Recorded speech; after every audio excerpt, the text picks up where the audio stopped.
Hello, welcome to Stageworthy. I'm Phil Rickaby, the host and producer of this podcast. Stageworthy is Canada's theatre podcast, and on Stageworthy, I talk to theatre makers of all types, from actors to directors to playwrights to producers to stage managers. If they're involved in Canadian theatre, I'm talking to them. Some of the people I talk to are household names, and the rest are people that I think you should really get to know. If you're watching on YouTube, make sure that you like this episode, leave a comment so I know you were here.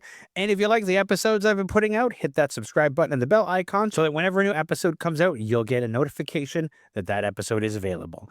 If you're listening to the audio only version, make sure that you are subscribed. Go to your favorite podcast app, search for Stageworthy, and hit the follow button. And while you are there, if you're using Apple Podcasts or Spotify, please consider leaving a rating and a review. Those ratings and reviews help new people to find the show. So if you could do that, that would be amazing. I would be eternally grateful. And speaking of gratefulness, I have a Patreon, and I will go into a little bit about that at the end of this show before I tell you about who my guest is next week. But for the moment, what you need to know is that there is a Patreon. If you want to help me to make this podcast, go to patreon.com/stageworthy and become a patron. My guest this week is Miriam Cummings. I spoke to Miriam many years ago. I used to have a short-lived theater podcast before this one, and I went to the Montreal Fringe, like maybe the 2 days before the Fringe started, and spoke to artists. I must have talked to maybe 20 artists that weekend, and Miriam was one of them. And we talked about the show that she was presenting that year. And now on Stageworthy, her first time on Stageworthy, we're talking about her solo shows, art, what took her from Quebec to BC, and just art in general. It's a fascinating conversation, and I love talking with Miriam. So here is my conversation with Miriam Cummings.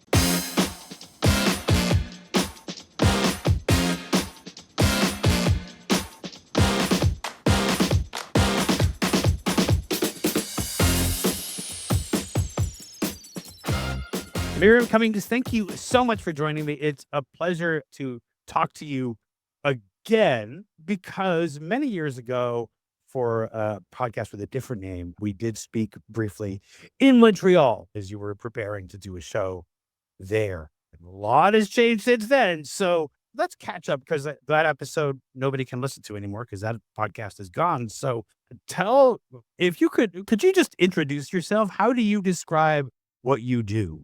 Thank you so much for having me. It is great to chat again. And I would just like to note that the podcast you're speaking of is, at this point, that was 14 years ago. Yeah, that was. That's it. Yeah. Well, this So, podcast is now 10 years. So yeah, it was a while ago. yeah, well, and congratulations for that. That is huge. 10 years of uplifting Canadian theater artists. Thank you. So I am an artist, an educator. I make theater. I am a playwright. I perform. I'm an actor in other people's works and in my own works, which over the past few years have been primarily solo performance. And I teach in a variety of settings. So in educational institutions, and more recently on my own self-producing workshops and classes and working with local organizations. Now, as a writer, some of your work, you have at least 2 solo shows that you've written and performed. The One and Wide. What first drew you to solo performance? Great question. It was a suggestion from a couple of mentors that was kind of said in a tongue-in-cheek way. And I at first heard it a little bit as a joke. And then I really thought, what would that look like to write and perform a solo show? Instead of just in that mindset of like, that's not something I do. What would that look like if I were to do it? So Yeah, I credit actually Canada's National Voice Institute, now the Moving Voice Institute, for being the place where I first started the writing process that I now use, because it was a 2-week intensive, acting intensive, and I came into the 2 weeks very prepared in the way I always work, which is to have, like, at the time, a personal diary with entries that started "Dear Diary," and that was for my personal thoughts, and then a journal that had my notes for, works in the session, things I want to remember, names of people. And that was in 2018, and I didn't have time. I just did not have time in these, 8 to 12-hour days of back-to-back training to switch between the two notebooks. So everything ended up in one notebook, all my personal thoughts and all these work-related notes.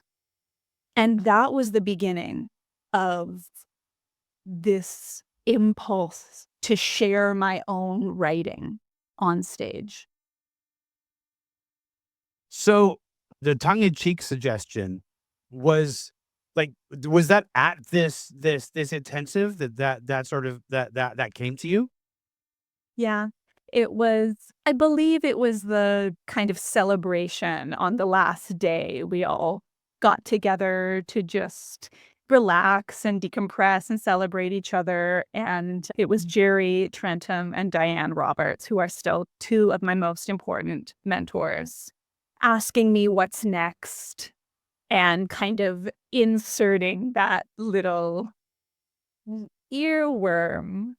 And I think, yeah, delivering it in a way that felt kind of casual, a casual invitation with just, yeah, a note of, yeah, wouldn't that be a funny next thing to do? In terms of the process of writing a solo show, I think everybody has their own way of going about it. People who create solo shows, they all have their own kind of method. Some people start with improvisation. Some people start writing a straight, like just like here's the play. What was your process? Like you had this diary, which was a mix of like your notes from the intensive and your diary. And how did that all come together as a solo show?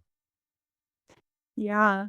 So I had the great privilege of being a member of the Young Creators Unit, which is a program that still exists at Montreal, Playwrights Workshop Montreal. And it was led by Jesse Stong at the time.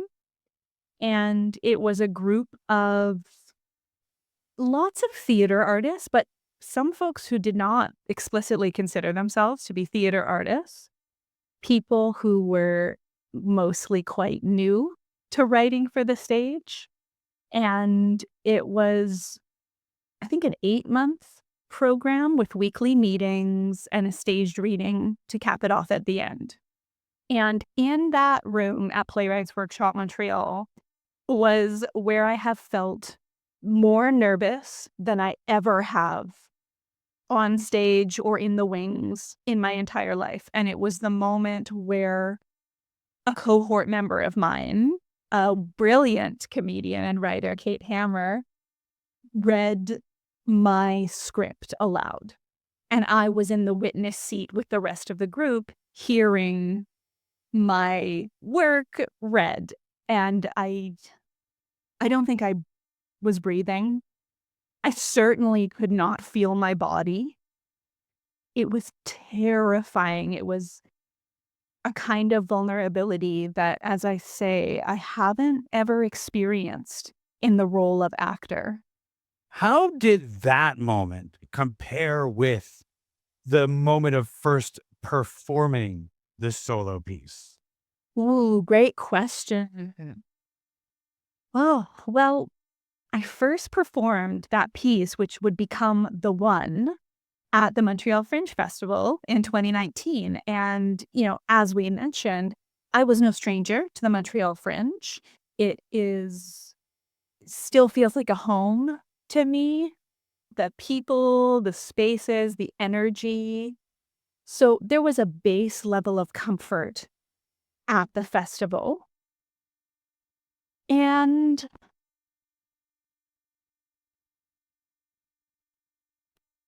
I'm trying to remember how it felt other than, as producing, performing, writing, wearing all these hats at one time in a festival situation, having 15 minutes between the last show ending and yours opening to kind of set everything up.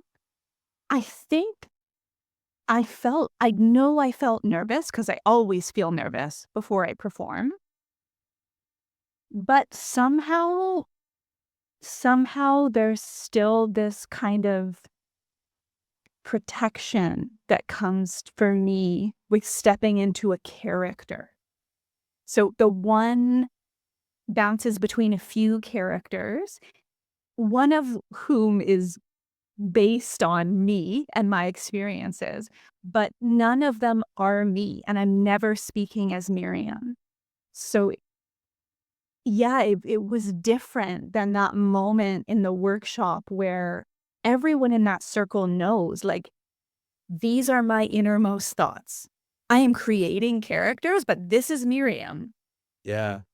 It's funny because I have such a vivid memory of the day that the first time I performed my first solo show, The Commandment. Previous to that, I was like, "This is gonna be so easy. I'm gonna go see a couple shows. I'll have some dinner before I go to the theater. I'll do a little warm up, then I'll do the show." And then I woke up on the day and I was like, "Imma vomit today." Nothing else, none all of the plans out the window. I couldn't do anything except, just, concentrate on the fact that I was gonna do this thing. And it was, the first time before, an actual audience that was not an invited audience. And so, I don't have a huge memory of that show because it was like I'm marking it out and, trying to do as best as I can, but also I'm supposed to be looking the audience in the eyes in this particular show, and man, that's a difficult thing to do.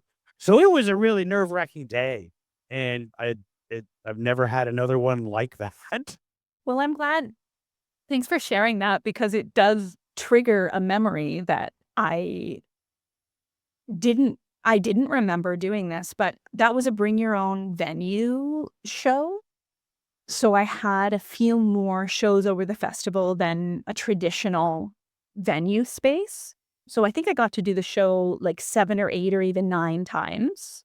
And I guess, yeah, it must have been the very first show. I left my apartment in Montreal, walked to the metro, got on the metro, and got off the metro and walked to the venue. And that took about 45 minutes, which was the runtime of the show. And what I was most nervous about for a solo show is just the lines, right? Even though I wrote them, it's like, so if I skip a line, do we just lose 3 pages? Then what happens? And so from the moment I left my house, I started running the show. And under my breath out loud on the metro, kind of wrapping up the moment I got to the base of the Montreal Improv stairs. And that became this kind of, practice based on a suspicion that if I didn't do it, everything would fall through. So I did that for every single show. I hear that. Entire show. You right? I hear that. I hear that. I also ran all of my lines before each of the shows because the one time I didn't, I stumbled, and so I was like, "Never again will I not run the show." And so I would Italian the show the whole way before, on my way to the venue. If I'm not done outside the venue, whatever, it was necessary in my mind to do that. And it's funny because, you're mentioning, like, it seems like it would make sense that you wrote it. Of course, how can you not remember it? But I figured that out because I had the same issue. Like, it's a different part of the brain, right? There's the writing part of the brain and the acting part of the brain, and they're not the same. And so the action of writing is somehow different. And it was so like that discovery was like, because I went into a solo show being like, this is easy. I wrote it. How could I possibly forget it? And it is surprising how Yeah. easy it is. Yeah. Well, thanks for proving that superstition correct. Now I know I can never do a solo show and not run it before. I wonder because there are people, who've made a career doing solo shows. Danny McIver has done many of his shows many times. I wonder if he still runs it at this point because he's done these shows thousands of times. I don't know because the I am like since I one time when I didn't run the show and I stumbled, I've never performed it and not run it. No matter where I was, even when I was in like a couple of years ago when I was in Red Deer performing it, I was just like standing on a street corner, just like or like because I couldn't get into the theater yet, just like I have to run this thing, I have to run this thing. And it's almost not quite manic, but like, no, this has to happen. Otherwise, I don't know, something bad will happen. Actors we can be almost as bad as athletes who won't like shave or whatever and change their hat or something, I think sometimes.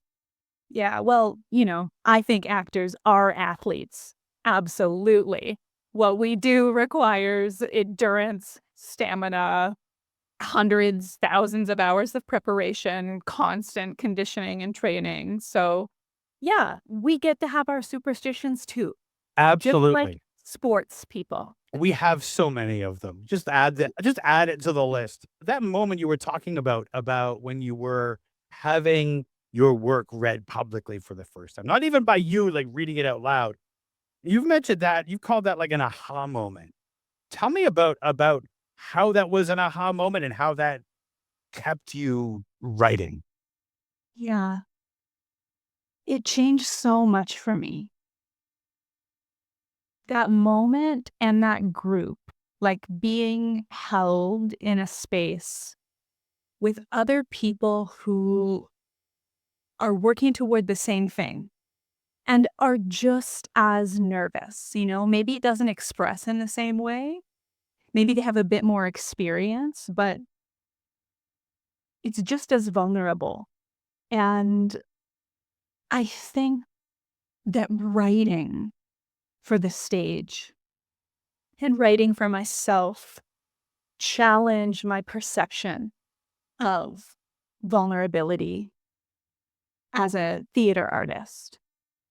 It kind of shone a light on some of the protective mechanisms I had for myself as an actor, keeping this distance between myself and the character and myself and the audience, which I think is very important. And I think I didn't need as much protection as I once had. And by kind of releasing some of that control and allowing myself to get closer to the story and the words and the actions, I could get a bit closer to myself as a performer and let the audience in a bit more. Could you tell me a little bit more about that control, that protection that you thought you needed? Yeah, absolutely. So I have just spent a couple of years here in the Okanagan Valley of British Columbia. And the first thing I did when I got here was start a master's program in performance and creative writing. And my thesis project ended up being this exploration of my own training as an actor and unpacking that time in my life. And the second week of the second year of acting school, which for me was at Concordia University in Montreal, my dad died unexpectedly. And it's taken me, 15 years to really unpack the impact that my dad's death had on me as an actor. I had done a lot of work in therapy of unpacking the impact on myself as a human, but the ways that experience shaped how I trained were kind of obscured to me for many years because I was still so in it. So I would say that I have learned through the process of re-examining my training through the lens of this master's degree and this thesis project that I kind of instinctively knew at 20 that I wasn't going to use this tragedy in the acting. And I was pretty stubborn about it. So I kind of erected a wall that would protect me from, being pushed in emotional directions I didn't want to go and discussing personal things I didn't want to discuss. And there was a way in which this necessary protection made me a bit rigid as a performer, and not necessarily in a way that showed on stage, but in a way that I approached the work for myself in terms of, this is the character over here, this is me over here. This is the text, this is my feelings about the text. This is rehearsal space, this is my life outside it. And creating some quite strict binaries to separate, my life and my work. Yeah. Yeah. I want to get into grief is a thing that everybody goes through in their own way. And everybody's journey is different, but people who haven't had to deal with it always kind of feel like often people reach a point where they're like, "You're not done with that yet?" Like, even though, like, it's a traumatic, terrible thing, right? And it can be also bad in a theater school situation. I had a friend whose father died when they were in, I think, their second year of theater school, and the theater school was unsupportive. Like, after, like, about a week, they were like, "I'm sorry your dad died, but you're coming to class, like, you're not giving enough, you can't you have to," like, no support for the fact that this happened at all. Was that something that, like, how was your theater school when that happened? Was there support? Yeah. I'm glad you brought that up. It's so tricky because there's the human level where, by and large, everyone who taught me was incredibly empathetic. And we're also in a very specific structure that does not have empathetic capacity. It has forms and deadlines and a list of people to contact. And, I had just turned 20, and I'm grateful that I took a year to work between high school and undergrad, because I think that work experience gave me more administrative skills that helped me navigate being in a university and needing to do things like bring a copy of my dad's death certificate to the student center to prove that this had happened in order to release some payment to my student account and give me permission to submit XYZ late. Like, there's the human capacity for empathy and care. And then there's the context that we're in, that other than exactly like your friend had that question of like, are you coming back or not? And whatever you choose, A or B, here's the steps to follow. Mhm. There isn't very much nuance in a situation like that. Yeah. Yeah. It's funny how, talking about, those protections that you erected around yourself, those break down in different in strange ways. For example, when I was writing my solo play, The Commandment, it had a very specific tag. It had a very specific thing, and it was gonna be funny, wasn't gonna be serious, and there wasn't gonna be anything about me in it, right? I was not ready to do that. And then somewhere along the way, it ended up happening anyway. That, like, the loss that I had experienced a few years previous bled into the play, gave it a heart, and became, like, an essential part of the thing. But, man, I pushed against that for so long. Like, "No, no, no, that can't happen.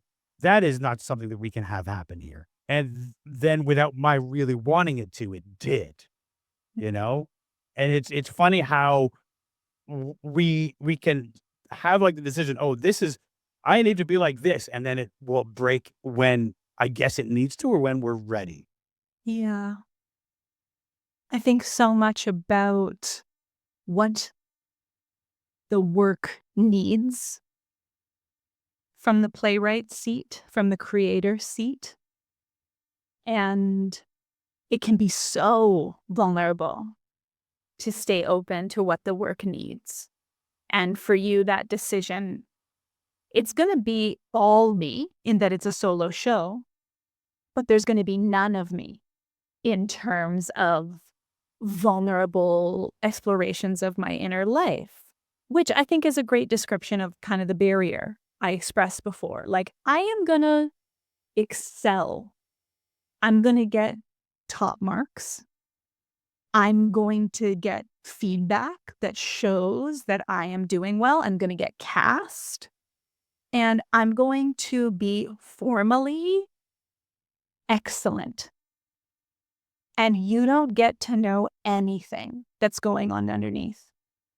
That's just for me. And so there was a way in which, especially as a young actor, I was able to keep that barrier. But then we come to writing, and the piece says, I need you in this. Yeah. It's not going to land if it's just formally excellent. We don't need those stories as humans. We need you as the author to be honest and trust that that honesty will connect. Yeah. So, moving from the one to your next solo play, Wide, was there something about performing solo the first time that made you wanna do it again? Yeah, it was so fun. It was so fun. And I actually did the one twice. I did it in 2019 at Montreal Improv at the Fringe, as I described. And I was not expecting this, but it almost became like a bit of a stand up act. And people responded so much, gave me so much laughter and callbacks. And then the second time I did the one in 2022, I did it in the round. So almost a complete round, except for two kind of chairs opposite each other. One that was Isabel, Emily's grandmother. That was her spot. And one was the phone. So Isabel, cell phone, and Emily were the three characters in that play. And the second time I did it, I wanted the audience to feel implicated and involved and less less like that stand-up orientation, which is so fun, but again, creates a bit of that distance. Like we're a bit, the one is about app dating, essentially. And I wanted to involve the audience in Emily's search for the one. And both of those experiences led me to say, I want to go further with wide, and I want to take elements from the one and dig in. So I knew I wanted, the same way I did with the one, to have poetry as a part of the play. I wanted to have movement, and I was curious to keep exploring the round. And what I added with wide was participation, and a very, I will say, a very Miriam kind of participation, meaning like almost riding the line between a performance and a workshop. And so some of the participation in wide invited people from the circle that I was sitting in a chair on stage, to step into the circle and be guided and coached in an improvised scene. So really, in some ways, co-creating the performance with a live audience, meaning that the length of the show was different every time I did it. The content of the show was a little bit different each time I did it. But I knew I wanted to keep a really strong container so that the storytelling was clear and that people had clear options for if they were in, if they were out, if they didn't want to participate at all. The story wouldn't completely fall flat. There were kind of structural things in place to ensure that we got from A to B. What was different about the creation of wide from the creation of the one? Great question. It was really different in some ways. What I discovered when I was making the one was how much of an on my feet writer I am. Like, it is so rare for me to sit down and write something. If I'm sitting down and writing something, it's often because I've just been moving. Like I've been on a walk, or like moving in a studio, or doing some kind of guided practice, and then I'll write. So I kind of knew that about myself. A lot of the one kind of existed on notes apps in my phone because I would be on the metro and something would come. I knew that going into wide, and I wanted to research it. I was doing a master's of fine arts, and I wanted to understand more about my process.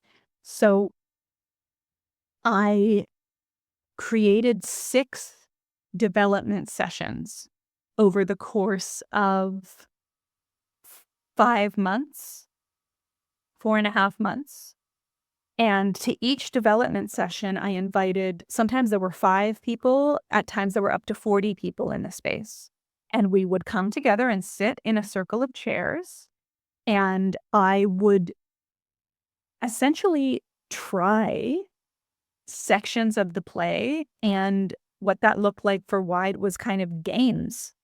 Like games I had devised to help tell the story, moments I created to see, like,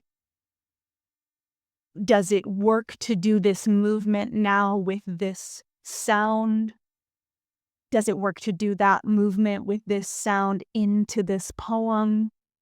How do people respond when I describe an exercise that we're all going to participate in this way? Does it make sense? And so I used those 6 development sessions to kind of gather a lot of information about how that felt for me, how it landed for others. And then I would go back and delete stuff, change stuff, add things, and come back and try increasingly like longer sections of the piece. For me, I don't have a particular method of writing. Like, I find out how to write this play that I'm about to write, and that's how I write that. And the next play, it might need paper and a notebook, and the next one might be a laptop play, and the next one might be something else. Like, it's never quite the same. Did you find a way, like, as you sort of, like, worked with these 2 different methods of creating the solo play, is there a way that works for you, or are you like, "The play will decide"? I think I know movement is essential to my writing. I'm I'm stuck when I'm in a context that I don't feel free to move in. Even if that's, you know, a class where I'm kind of sitting and listening, and it would be impolite to be moving or asking questions or adjusting or, you know, not making eye contact with the person who's speaking. When I'm in a situation that feels constrained like that, it doesn't flow. The words don't flow. So I know I need movement, and I also need outside stimulus.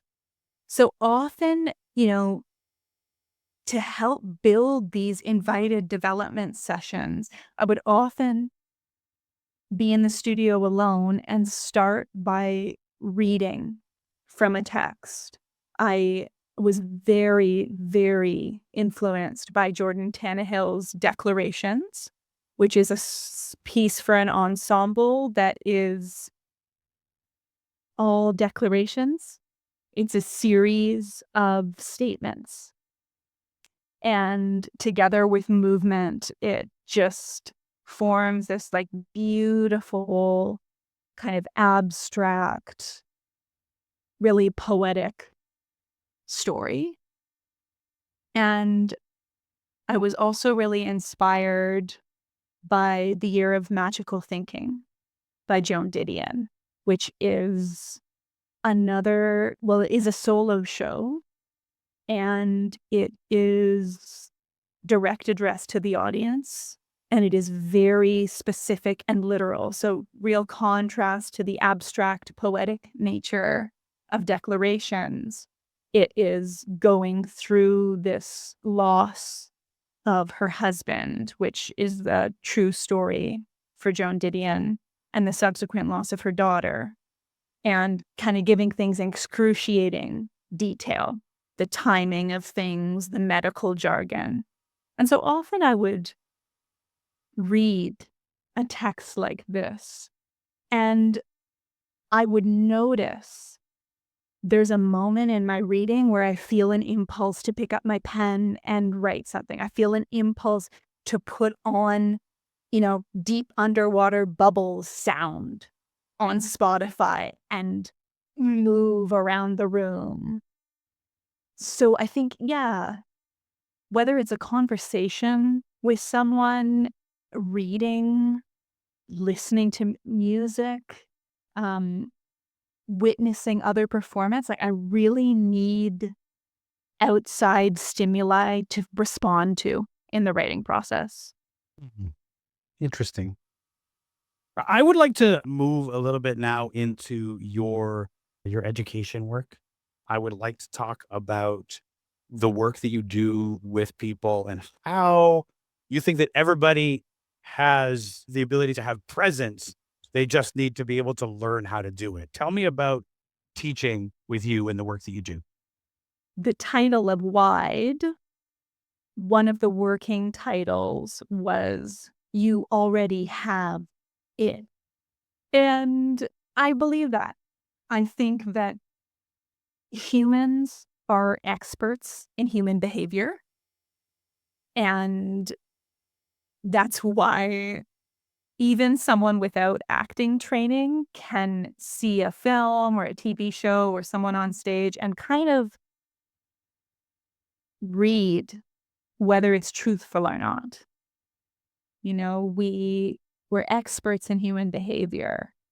And I think about that person has it as presence, this ability to be here now, not be running ahead to the next moment or ruminating on the past in the mind, to be like embodied in their breath, really like feeling their body and breath in the moment, and listen in a really open way. And I think that children have this inherent presence and this inherent confidence to follow impulses they have when they're playing or learning something new. And those delightful moments that we love to watch kids do, or like watch reels of kids going viral doing like cute thing, that we all still have access to that as adults. It's just kind of less and less socially acceptable to, say the blunt thing or ask the question or show how excited we are about something new. And yeah, for me, actor training is all about uncovering, revealing this inherent presence and helping to kind of lower barriers toward accessing the joy of play. It is funny and a little not funny how as we grow up, the things that we used to love as children, the things that we held on to as fun for us or whatever, as people get to become adults, a lot of people let those go. And I think that by letting those things go, they're sort of giving up essential parts of themselves, right? But they sort of go like, "Well, I'm an adult now. I shouldn't be into this thing anymore." But it's a thing that you, I bet, on some level still love. And if you were to like access that, you could like have this freedom and this joy, but we keep ourselves locked as adults. How do you break down this locked feeling, this armor that we wear as adults?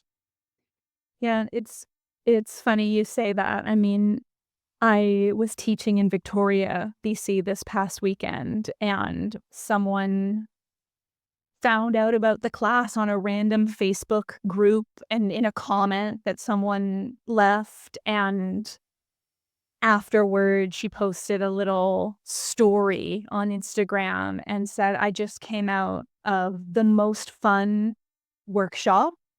It was delightful in every moment. I happened to randomly find it, and I was looking for it because performance was something I loved as a child. And I haven't done it in so long, and I haven't found somewhere to do it. And this is a reminder that if you loved something when you were young, go and try it and see how it feels. Stay. And yeah, it's so powerful to, first of all, be honest about what we like, even, you know, and to even be honest with ourselves that, yeah, an acting class is something I would like to do, and let go of, well, I'm not experienced, or I haven't done it in a really long time. What if I'm not good? I'm not going to be a professional actor anyway, so what's the point? Like, there's a lot of inner monologue that can pop up when we even admit to ourselves we have a desire. So I think, for so many people, myself included, like, as a teacher of mine at Concordia said, 80% of the work is showing up. Like, making the space in our lives as adults to come to a room for 2, 3, 4 hours, whatever it is, and put our phones on silent, put them away, and see what happens. Not because, we're training for a specific event like a marathon or something that kind of is seen as worthwhile and understandable just immediately. Like, yeah, getting to the room is not always easy. So I think having the courage and the capacity to make space and come is big. And then, yeah, I think it takes a lot of trust in yourself and the other people in the space and the person holding the space to inch toward letting down some of our very important for the outside world, but less relevant in the work things like being polite, and sounding smart and being right and looking good. Like we inch toward letting those things go in the service of the work. Yeah. Yeah. How did you start teaching? Because not everybody who's in theater, who's like a writer and an artist goes on to become an educator or to teach classes. How did that become something that you wanted to do, and how did you start doing it? Gosh, I get to gush about a wonderful teacher of mine. I had a beautiful teacher at Concordia named Brian Doubt. Lots of people have been instructed by Brian over the years, and at Concordia and at various other institutions. And he taught this really special class called Devising and Facilitating an Acting Workshop. It was a 2-part intensive class, and you were required to take both if you wanted to apply to be a workshop leader, which was a role that's part of an introduction to acting class that Concordia offers for any undergraduate student who's not studying acting. You can't be doing a major or a minor in theater. So you get people from all over the university: engineering, history, mathematics, music, anthropology, you name it. Lots of business students too. And workshop leaders in that class are responsible for essentially guiding like a lab, like a smaller group of students through practical exercises and working with the professor of the course to deliver, not only a lecture class that has 60 students, but having these smaller opportunities to, play games and get to know people in a smaller group. And I really wanted that workshop leader job. I thought it sounded great. I was always looking for jobs within the school and the theater department because it was so much easier than having a job off campus. And I was really curious about this devising and facilitating an acting workshop.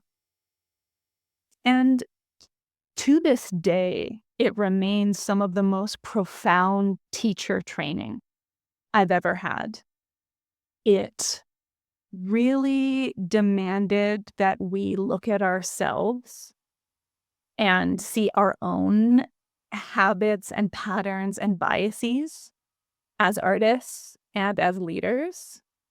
We identified artists and leaders and teachers that we admired and learned why that was.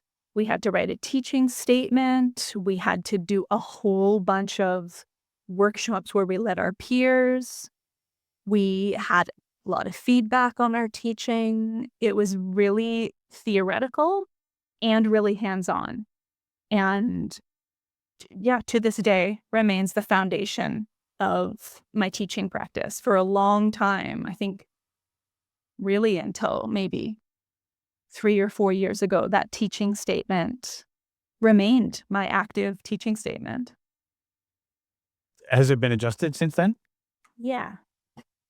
Yeah, it has. What changes have you made to it? What led to the changes that you made to it? I think really the biggest change is allowing myself to get more specific over the years about exactly who I am in the work and the kind of work I want to do. And, when I was first becoming a teacher of acting, I was quite young. I was often younger than people in these introduction to acting workshops, which is a whole dynamic in and of itself. And I really, really, really wanted everyone to like me, which, is relatable. And it's really dangerous when you're a teacher and you hold inherent power in a space. And when I was teaching as part-time faculty at Concordia later, and I really did have that power dynamic of like, I am giving people grades, that's where it gets really dangerous to have a mindset of, I hope everyone likes me and I need everyone to like me. It's not relevant in the context. I need people to respect me, and I'm going to respect everyone, and we're going to have standards of respect. But, whether you like me, whether you like the work, that's not a requirement for us to be in a shared space together. So I think really growing up, learning that I'm not for everyone and everyone's not for me, and that's okay. It's not something I need to fix. It's something I just need to be honest about so people can make informed decisions about whether I'm their teacher. Yeah. Yeah. All right. So now we're coming to the end of our time, and I want to, at the beginning, you mentioned being in BC and doing your master's. Was your master's the impetus for moving to BC, or which came first, the master's or BC? The masters of the egg. Yeah, yeah.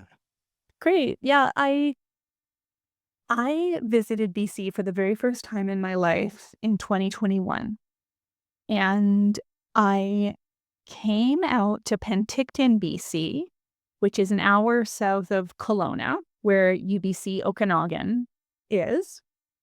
And I lived with my sister and my niece and my brother-in-law for 3 months. And the summer of 2021 was on the heels of a winter of curfews related to the COVID-19 pandemic in Montreal. All of my work had been canceled, and I got a job as a full-time nanny for the year so that I could have human contact, because I realized how important that was, like physical human contact. And yeah, and then that job wrapped up and I had this kind of free space, and I thought, I'm just going to go. I'm going to see what it's like to go without a plan. And I ended up auditioning at a theater called Tempest Theater in Penticton, artistic director Kate Twa and Ronan Reinert.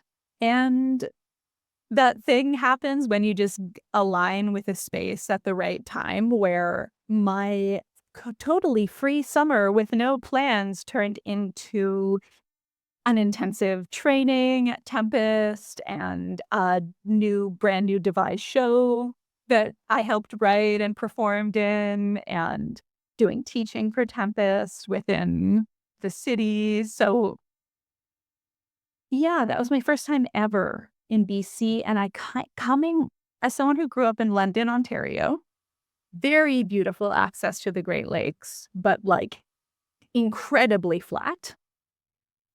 every time I looked around me and there were mountains to me, mountains, hills to some, and just beautiful sparkling bodies of water with rolling hills in the background. It just kind of felt like paradise. And being in a place that was so much less populated than Montreal just made for a really different pandemic experience. Like, just more space for everyone. And that's when the bug kind of got put in my ear. And honestly, just like how I chose Montreal as a place to study in undergrad, it was the land. Like, it was this beautiful, wide open silk Okanagan, beautiful, totally different than I'd ever experienced land. And I kind of was like, I'm different here because my body is different. And I think if I come here and make art, it's going to be different. Were you right? Yeah. Yeah. Yeah. Yeah. I mean, place is has a huge effect on our lives and on our art. And so going to a place that makes you feel a certain way is going to affect everything. I could feel that it was different, but it was really when I returned to Montreal. I was going to stay in BC. And then I got hired as part-time faculty at Concordia. And, as with many jobs in our industry, like, it was not my first time applying. I'd been applying for years, and that was the year. So just at this moment of like, I think I really love it here, and I think I'm going to stay. Like, oh, here you go. The thing you've always wanted. So I came back to Montreal and I loved the experience of teaching at my alma mater. I learned so much. And I also noticed, like, within a couple weeks of being back in Montreal, I left my apartment one day and was walking to the metro. And I realized, wow, I am completely hunched forward and my eyes are down and I have this kind of like mask on. And I only noticed it because it had been different for 3 months. And was it made me a little sad to realize, like, wow, there's a way I hold myself in this place I've lived for 13 years that's quite closed off. And I wonder what would happen if my body was physically more open more of the time. How would that affect me and my art? And it obviously had a big impact. It did. I mean, Wide is by far the most personal story I've ever told. I I found a way to tell it that meant that I didn't share anything that I'm not comfortable sharing. I did not push myself past a point of any boundary in terms of emotional disclosure. I was so honest and, you know, kind of silly and nerdy and like not trying to be cool or like good or beautiful or any of these things that felt so important to me and like kind of just expectations for a young actor. And I think that's what I'm going to keep doing for my whole career is just unlearning these limitations that I digested as a result of just where I was in my formal training and who I thought I needed to be to succeed in this field. Okay, last question. So Wide is your newest show, and the one was your first solo show. Have you ever revisited the one, or for you, is that in the past and done? Yeah. It's a great question. I was given the opportunity to revisit and remount the one just in the last 18 months. And it felt wrong. It felt like, and I never expected to feel this way. It felt like if it's going to go up again, someone else will perform it. There's a lot that's really specific to like the malaise of the late 20s and the hypervigilance of the transition from kind of early adulthood into just adulthood. The pressure that I certainly feel as a woman to not show age and not age. And I think there's like an acting challenge and a writing challenge that I achieved in the 2 times I performed it. And yeah, it feels like if it were to go up again, I would want it to be someone else's challenge of how to bring themselves to that piece. Nice. Nice. Well, Miriam, thank you so much for joining me. I really appreciate it. Thank you for giving me your time today. And I can't wait to see what you do next. Thanks so much. It was great to chat with you again. Thanks for listening to this episode of Stageworthy. I will tell you about next week's guest in just 1 second. But first, I want to go into a little bit more detail about my Patreon. I can't do this show without the people who've chosen to back me on Patreon.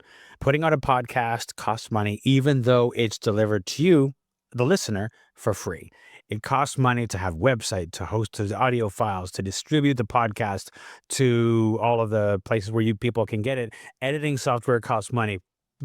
Putting out transcripts costs money. And I don't have advertising or sponsors. So for the history of this podcast, until relatively recently, I've been paying for everything to do with Stageworthy out of my own pocket. Some really wonderful people have backed this podcast. They've chosen to be people who help me to make this show because that's what they do. Their backing helps me to afford the things that we need to be able to put this show out. But the thing about it is that we're only just covering costs. And even then, only just. I'm still not being paid for the time that I put into this podcast. And I do this out of love for the theater community, theater in general, because I just love talking to and meeting new theater artists. But there is a lot of time and work and virtual blood, sweat, and tears that goes into making a podcast like this. So if you want to help me, if you want to be one of the people that helps me to make this podcast, go to patreon.com/stageworthy and become a patron. Patrons get early access to episodes. We have conversations about theater issues and just generally talk about theater. And the more people who join the Patreon, the more I'm able to offer the patrons. So if you want to help me to make the show, go to patreon.com/stageworthy and become a patron. I would be eternally grateful. My guest next week is Bryn Kennedy. This is Bryn's second time on the podcast. I spoke to her back in 2019, but this is Bryn's first time on the podcast by herself, and we are talking about Riot King's The Moors, which she is directing. We talk about marketing, and we talk about theater in general, just so many things that we talk about in this episode. It's going to be a great conversation. I mean, I've already had it, but you can listen to it next week on Stageworthy. So I will see you then on that episode.